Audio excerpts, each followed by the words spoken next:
The last 39 days of this election season, this race is neck and neck. And, you know, paid maternity leave and child care expenses have become such hot-button issues.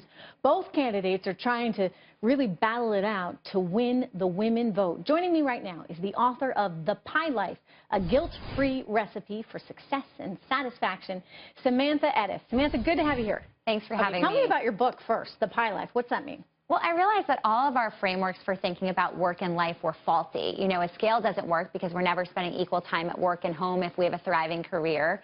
Juggling doesn't work if you've handled a conference call with a baby in the room, you know that's out. And having it all, nobody has it all. And so I developed this new framework after working with thousands of women and realizing that the most fulfilled among us are those that play in 6 or 7 slices, not just 1 or 2. So they're involved with their friends, with their communities, with their parenting if they have kids, with their relationships, with their health, with their hobbies, and their careers. So they do it all.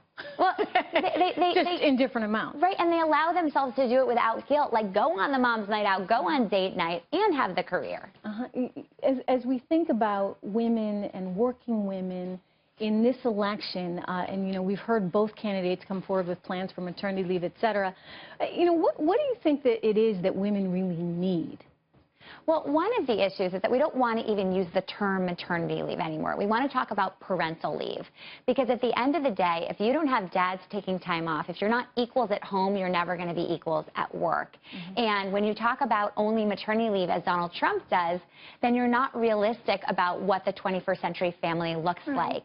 But is it the U.S. government's responsibility or a business owner's responsibility to pay for a man's leave as much as they would a woman's? I mean, a woman actually does have something physically that happens to her. Sure, but if a dad doesn't take any paternal leave, then he's starting out 500 hours behind in the parenting department, behind his wife or the mom of his child. And so that doesn't work. And so what we need to look at is the Family Act, which is actually doesn't have employers paying for it. It takes it out of salaries, and it's actually one of the most progressive possible acts we could look at, because it also takes into consideration the fact that you're going to want to take care of your spouse if they get sick, or your parents. And so it's not just about children. And unfortunately, when we talk about parental leave or maternity leave, we're not looking at what happens when your spouse or partner gets sick. I guess what you're saying is for people in their family lives as they try and accomplish things in their work life, careers.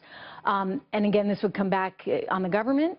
Well, we want to make it possible for people to stay in the workforce. And so if you look at what he's proposed, it looks like he is saying this is a disability, and so you're going to get disability leave if you're a woman. But that makes it so there's you're discriminating when you're hiring. He's also got a tax credit, though, right? He's got a tax credit for stay-at-home moms. What's your thought on that?